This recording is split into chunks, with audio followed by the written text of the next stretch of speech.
You guys are recording me, so I'm going to record you for a second. Everybody say what's up. What's up? What's up? Yeah. All right, okay. Well, Tony, you certainly seem to be in fine spirits this fight week. What exactly has you so cheerful? It's awesome. It was a great camp. I'm excited to be here, enjoying fight week because all the hard work is done in the haze in the barn, brother. You know, when people see this matchup on paper, right, they kind of have some presumptions. They sort of think, oh, are the UFC trying to build Paddy off the name of Tony Ferguson? When you got Paddy's name across the desk, what did you think about it? I thought he was fat. I don't know if he was going to make weight. All jokes aside, you know, I always have these hashtags, so coming after Patty Cakes was pretty easy, especially when he started talking shit. Got the kid nervous, so I think it's a great matchup. Obviously, he's got a winning record. I got a losing record right now with that, but overall, I have a lot more fights and experience, and I'm going to cut this kid, man.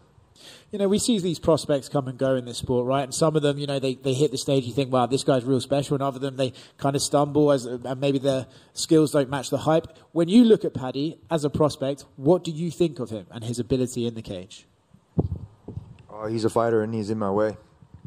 I don't really have too many words for it. The seriousness comes out the closer we get to fight. He's worried about me blocking him on fucking Instagram, and I'm like, you're a little bitch.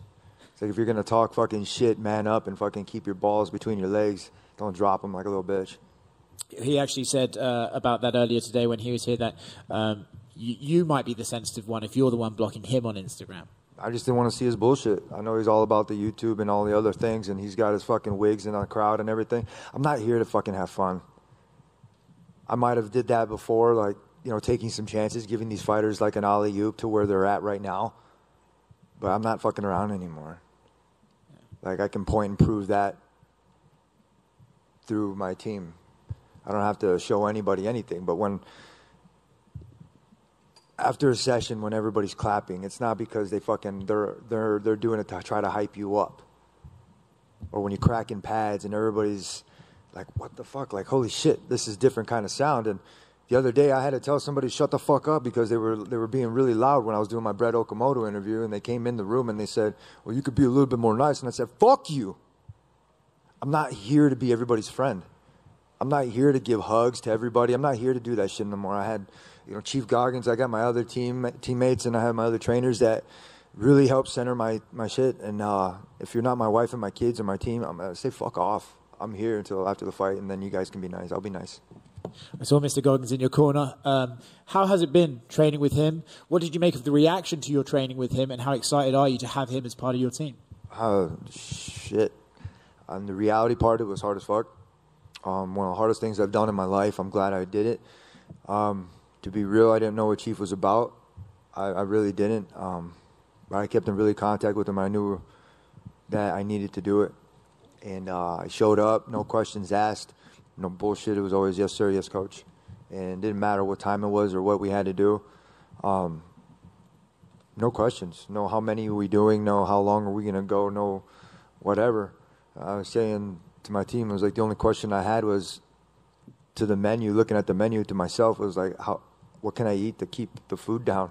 Because I was throwing everything up that week. And once that bullshit stopped, it didn't stop for a while, man. It was just the biggest mental fucking alley-oop that I've needed to get my shit together, and I'm very glad for it. And now it's very cool because yesterday we went to training at the compound and felt back at home. You know, everybody wants to get nervous when they go back to somewhere like that. Fuck no, I felt like home. I was smiling my ass off, and it's cool to see, you know, Chief, and I'm fucking excited because I did all the work, man. Last one from me. You know, when you look at this fight, it's against the younger guy, right? The flashier guy, maybe. But how did you get it done on Saturday night? I'm going to hit him hard. I'm going to set the pace. I'm going to make his face a ketchup sandwich, is what I tell my kid. And I'm going to go in there and use my blades and my technique. I say shades, but I can't bring my shades in there. If I could, I'd fucking fight with sunglasses, you bastards. So I'm going to go in there. I'm going to do work. My confidence is fully there. Everybody's worrying about me just doing cardio and, oh, you haven't posted your sparring or you haven't posted pad work and you haven't. Bitch, I don't need to post that shit for you guys. I really don't. You guys can go look at other people's pages and then get that shit off of that and then come back to my page and bitch and moan. You know, you guys can go and do whatever the fuck you want, but I'm going to keep doing what I'm doing, and you guys are going to watch me regardless this Saturday. Tony, when you linked up with Mr. Goggins first, was that, when you reached out to him, was it to get physically right? Was it to get like a mental focus thing? Or why specifically did you want to train with him? I've said it before, that's classified. It was like I said, I needed it. I really did. I haven't had somebody push me like that and not float my balloon any more higher than it needed to be. It needed to get to where it needed was. I needed to throw up. I needed to get yelled at. I needed to go through that fucking hell weekend. It was not easy. I know there's not one other person in this world that could have went through that mental stuff, the physical, the emotional. Bringing whatever I had to bring in there was everything I had to give. And I still have more to give. And that's why this weekend I'm going to show it. And I think you're one of the more tenured fighters, if not the most tenured fighters on this fight card, having fought in the UFC the longest. So obviously you've seen the prospects come and go to the lightweight division. So I'm curious, where does this hype around Paddy kind of rank in your mind and from all the past future contenders you've seen? I don't know the hype. I don't pay attention to the bullshit. I just know that he talks a lot, and I can't understand him half the time. And I don't give a fuck. I really don't. I'm not here to entertain him. I'm not here. The last time I entertained a young fighter like that was Landon Venata, and he dotted me, little fucker. You know, props. What's up, Landon? I always said that, but I'm not doing that again. I'm not taking it easy on anybody. I'm not here to alley-oop any other fucking dudes. I'm not sandbagging. I'm here. I'm back to where I needed to be, much better than I ever have been. I'm faster. I'm stronger. I'm more mentally strong than any fucking person that's going to be here that walks through these fucking cage walls, that has ever been through these cage walls. You guys will see on Saturday, it's hardly not going to be the same me. It's a lot tougher now. Tony, over here. Speaking of your longevity, I guess, what are kind of the goals right now for you? Obviously, go out there, get a win on Saturday, but what kind of keeps you going and doing all this stuff and reinventing yourself and putting yourself through these really hard, grueling workouts? What gets you up in the morning? My breakfast. I mean, what gets me up in the morning? What gets you up in the morning? For every person. Like, what keeps you motivated to fight? Hold on, brother. I'm talking. Apologize. Being real, like you asked me a question, I'm going to answer it. Like I'm smiling. I'm having fun. Usually my interviews are really super serious, and they're doing that. It would be serious, and life would be a lot harder if I wasn't working harder. But I find myself getting up in the morning, easy, wanting to do the next fucking thing. Like it's no doubt. Like I go to bed late because I have to finish my sets. If I'm not finishing my sets, I get up early in the morning and I do it again. But I set these goals for myself, and I don't even think twice about it. I have to say, training with Chief, it really helps set the standard. I was doing that before, but then it was a lot easier when I got through Hell Week because it was just automatic now. It's where I needed to be. It was the military style where I needed to be, almost like when I was at Grand Valley State. You know, most of my coaches were military too, and I react very well with that. If I wasn't doing this, I'd be somewhere else. And waking up would be the exact same fucking thing, which is fucking seizing the day and that devil being like, holy shit, he's up again. And to put it in perspective for us, how do you feel this fight week compared? Like, are you just totally refreshed, rejuvenated, physically, mentally, just firing on all cylinders? Like, if you were to place yourself back to that last fight week compared to now? I'm really not even thinking about it. I mean, it wasn't really me. I'm going to be real. It was me, obviously, but it wasn't the whole thing of me. It's just always been trying to find that happiness in training, trying to find that happiness wherever it is, you know, finding my smile. My wife, I'll say it again, I get tired of my own fucking stories. She sent me a text, and it hit home, where she said, you're not smiling anymore in practice. I don't see you smiling in practice. I don't see you smiling at your fights. I don't see you having fun anymore. But it wasn't, are you sure you want to do this? Like how everybody is, or you're washed up, you know, you need to retire. And because she knows, she's seen me train my ass off, and she's seen me bloody these fucking dudes up before my kids have ever been born. And she's been through a lot, like watching me train, and she knows. Even my parents don't know, but she knows. And she sent me that fucking text, and I tell everybody, it's funny as fuck. I couldn't say anything back because I actually read it and I cared about it because I was like, if somebody would tell me something, I'd be like, fuck off. I'd be like, you don't know shit. You know, like, the fuck you, why are you telling me this shit? And she sent it to me and I was trying to text back, trying to think of what I could say back, and then I said, fuck, delete it. I write another thing, and I was like, damn it. And I fucking wrote back again. I was like, fuck! She's right. And I got pissed. Not at anybody else. I got pissed at myself. And it was the one thing that I needed to hear, to read. And I was getting myself back, but no, it was a fucking fire starter that I needed to fucking have to get to where I needed to fucking go. And I started asking for help. Outside of my box. Getting outside of my own fucking self to get myself to where I fucking needed to go. Because I had a team. I had a 12-fight win streak, and the pandemic fucking hit. It took a fucking full pandemic for me to lose. I scared the fuck out of those internationals. They don't want to fucking be in that ring with me. Mom said to them, don't come back if you lose. That dude is not going to get out of the cage. I don't even fucking say his name anymore. I'm not going to give him that fucking gratitude to fucking say shit. You know what I'm talking about. But it took a full fucking pandemic for me to lose because I wanted to fucking go out there and show how tough I was. I wanted to get hit by Gaethje. I wanted to feel that pain. I wanted to feel something real because all of that shit didn't feel fucking real. It was all fake. It was the craziest time. But you know what? I wanted to go out there and show how tough we were, and I wanted to show like a brotherhood, and that's how much I fucking hated it because I was being nice. I went through managements, I went through belts, I went through all this shit, and I carried that shit with me, and I was carrying everybody else's cross. And I had a really good person tell me that every person has to carry their own cross. Mine's heavy, and I got big shoulders. But damn, it gets hard to fucking carry everybody. And I had to focus on myself. So I hope I answered your question. Tony, back here. 12 years ago, you became the Ultimate Fighter on season 13 of the show. Fast forward to 2023, you're one of the biggest stars in the promotion. What has been your biggest takeaway from your career up until this point?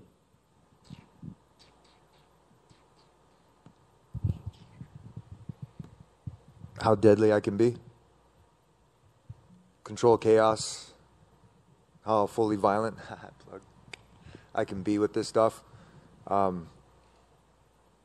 It takes a lot for me to be able to kind of like explode and kind of do that shit, especially like when people are rude. Giving people their space and then being able to do this, but honing in on what the fuck I have to do.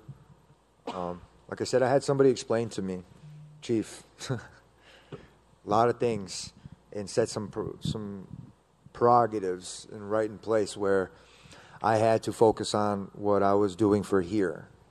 I want to go back to school. I want to have I have a business. I want to do all these things. I want to go back to school, be a doctor. And I have all this, you know. Everybody was kind of bullshitting. Like, you're going to go back to school? Yeah, I went to HBS. It was cool. But I'm trying to do all this shit, and I'm not putting everything in fighting. I wasn't putting whole heart and soul and everything into it because this is dangerous. But I'm a dangerous motherfucker. And I had to open my eyes to how much damage I can do to these dudes. And look at that picture where I'm smiling with my fang fucking mouthpiece. And you got from Cowboy to Pettis and everybody in between that are looking like they got hit worse than a fucking car. They look like they fell off a fucking plane. These dudes were damaged and they changed their fucking life. And that's what I do. And then all of a sudden, I allowed people to want to get in that ring, that cage. And when I started seeing that, I started to accept it. Fuck no, I'm back to where the fuck I need to be. And that's how Brock and Chief and everybody else that I have allowed to be in my close circle to understand that I am a deadly motherfucker. It doesn't matter. I don't need weapons. Imagine if I did. I'm deadly without them. After completing Hell Week with Mr. Goggins, was there anything that you learned about yourself that might have stood out to you? Yeah, what kind of food I should eat before training. Shit, no bullshit. It was the hardest fucking thing I've been through, and I'm glad. Like, I'm telling you, like, mentally it was the coolest shit because nobody can break me, and I knew I had to go in there, not with that attitude, but damn, dude, coach, sir, chief, he damn near broke me. And I didn't know that he was testing me. I didn't know what the fuck was going on because we went through a lot. And I remember the first day we went through like maybe an hour of workout. And I thought we were done. Fuck no. We had 2 more hours left. And I was like, holy shit, this is real. But it had not one time or thought to stop, leave, do whatever. Fuck no. Run to the bathroom, come right back, and then try to get my reps back up to where I missed to make up the time like during that time. And then it became that the people that were around and working with us or working, they would hand me these puke bags, the little blue ones. It was the fuck. I can't run to the bathroom and fucking catch my breath. Fuck no. It was like it was the realest fucking thing, and it was what I needed to fucking do this because those little puke bags. I used to have those for my kid when we were riding in the car, and I'm like, man, I would get so annoying because like, what the fuck are these? And now I'm using them. I'm like, that's the most humbling shit that it was. So it was a crazy experience. I'm very grateful. Thank you, sir, for allowing me to be able to go in the compound and be able to do what we needed to do. Like everybody else, fuck you. Being real, like everybody thinks it's easy. Everybody on Instagram, they can fucking say whatever the fuck they want. They want to train with them, and it's an experience. It's a life-changing shit. I haven't even read Sir's book because I have him right here. Like, it's different. Like, everybody else, you don't like it, fuck off. Go somewhere else. Thank you, Tony. Hey, Tony, right here.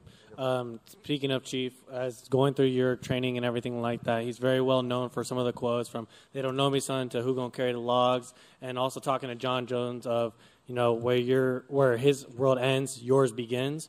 For you, is there any quote from him that he was telling you through time and time again that resonates now? 960. No hands. Commands. I didn't know that he worked with John Jones. I didn't know his quotes. I didn't know anything. I knew that he was a tough son of a gun, in that it's all about respect. And I got home. You know what? I've always been able to cut and edit on my Instagrams, and I've always been able to do that. First time ever, I wasn't able to do that. It was like 10:30. I think it was, and I'm trying to get like the first video out on Monday. I couldn't fucking do it. I was doing the doze, falling asleep as I'm doing this, and I said, fuck it. I put my phone down and I went to bed. I'd never do that.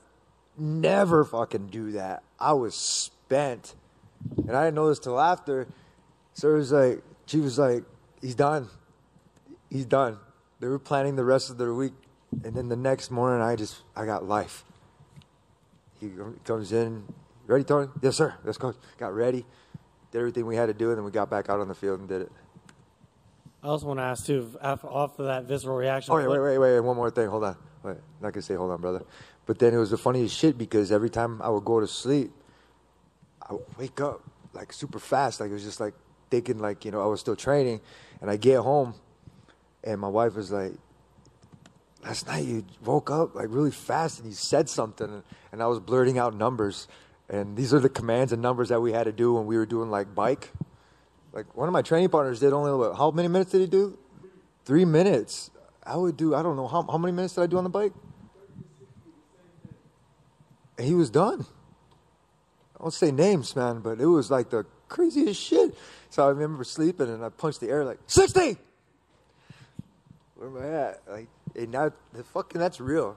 That was crazy, but yeah. Perfect. That answered that question. And then with that being said, through this training process, how has it not only helped you, obviously it's helped you as a fighter, but how has it helped you as a man, as a father, as a husband? It brought me home. Brought me home where I needed to be. That's pretty much it. And then last thing for me, looking forward towards this fight, Paddy had talked when he was up here saying that he's watched you as a kid when he was like around 15. For you, I know there's some beef and everything like that, but do you take that as a compliment? Do you take that as disrespect? How do you gauge that quote there? I don't give a fuck what he says. If somebody else would have said it, I'd be like, that's cool, man. But no, fuck him. I don't give a fuck, dude. You had your chance to be nice and do this shit, and I'm fucking glad that you know it. You had a change of heart. You listened to everybody else, and I'm washed up. That means I'm cleaned up. Feel fresh. So this little fucker is going to get his hands full on fucking Saturday. So he's going to have a taste of real shit. Good luck Saturday. Tony, right over here. Tony, I think the fans, you might have to them one of the best walkouts with your music and everything. Where did you first find that song, and just what has stuck with it for you to always have it for your walkouts? Old school family barbecues in the 805. Friends, family, awesome. Just the smell, the aura, the good vibes, the smiles. And I was in Michigan. I always missed that. It was like the one thing that I missed the most was being around that. And then just family was always playing old school music, just funk. And I'm a funky dude when I'm fighting. I'm a funky dude when I'm wrestling. And I do everything with the tempo and a style that's just nobody else's. So it just fit, man. It really did. And in that song, he says, don't be walking around like a star trying to act, or don't be walking around trying to act like a star. A lot of people are fake. They want to act like they know everything because a lot of people are looking at them and they want to be a completely different person. Fuck no, I'm the same fucking asshole everywhere. So I would just fit in right, and I love it. And I like to dance too, and it's got a funky beat, so yeah. You are the UFC's expert at this. In your opinion, what does it take to be a sunglasses guy? Can't answer that, man. When I first started, it's always been sunglasses. Even before then, when I was little, it was always going to the mall, buying the $20 sunglasses, wearing them everywhere, doing my thing with my aviators, wearing wingtip shoes since I was little. My mom dressed me up that way because it was different. I was one of the only Mexicans in the town, and it was being sharp, always being sharp. My mom always dressed me that way, and it was always brown and black suede shoes, collar shirts, school, collar shirts, tie on game day. And when I came to the UFC, nobody was wearing suits. Nobody was wearing suits. Right over here in the Tough Ultimate Fighting Center, where it used to be, I showed up with suits, and that's how it was, not suits, but it was a shirt and tie, because that's game day, dude. Any other fucking righteous mindset where you have it, you have game day, where you listen to the national anthem, you go and you do your stuff, but even before then, it's a different kind of representation. And I played sports for 30-some years, 35 years? 35 years, straight. There's not one other fucking athlete that's been competing that long. I guarantee it. I'm still doing this shit, and I'm still at the top of my prime. So there's been a lot of trends that I've seen. I used to get mad when people would do it, and I would stop. But fuck no, I've been doing this shit for a long time, so I don't know. If somebody wants to pick up the shades, you see everybody wearing shades now, right? Absolutely everybody being shades. That's cool. Keep it up. And then my final question, as a teammate, what's it been like to see your guys like Tommy Aaron and Callum Walsh go out there, perform, win belts and everything else? They're not teammates. They're my students. And I take a lot of pride in that. I handpick who I want to train, only because only a certain amount of people besides my kids deserve to have that. If they've worked hard enough, if they've been through a hard time, if whatever it is, and I can hear the bag and I can understand that they understand that it's mutual respect, that they have to show up. And, with Caleb, UFC came up to me, this guy right here, and he asked me if the kid's real. The same thing with the promotion. And it's always about giving an alley-oop to people that really can't see it and that they need it. And I told him straight up, I was like, don't fuck with him, because his family trusts me, and they've taken care of him, and they've done right, because he's a good kid. That's Caleb. And they've understood that he knows what he's doing, but he has to be around good people. And the vibe that they give to him and the vibe that they give to the promotion is exactly what they needed. I did my job. But he still looks to me as like a mentor, and it's cool as shit. And he'll always be that way to me. And, he's got his girlfriend, he's doing his own thing, and it's cool as shit, man, to see him where he's at. And then Tommy's got twins. He's got his belt. And it's the same thing. And I used to see him not get beat up, but like he would be world champions training partners. Like Anderson Silva, Yoda Machida, and a lot of these guys, but he never got a shot. And I told him, I was like, I have my academy. I was like, show up. And he showed up, tried to break him that one time. I saw that he wasn't, and then it wasn't anymore. It wasn't like that anymore. I wasn't even trying to break these guys. It was cool as shit because they were keeping me where I needed to go, especially with runs, which was really cool. They never asked any questions. And I'm going to be real. I love you guys. Tommy, Caleb, very proud of you fuckers. Thank you. Yes, sir.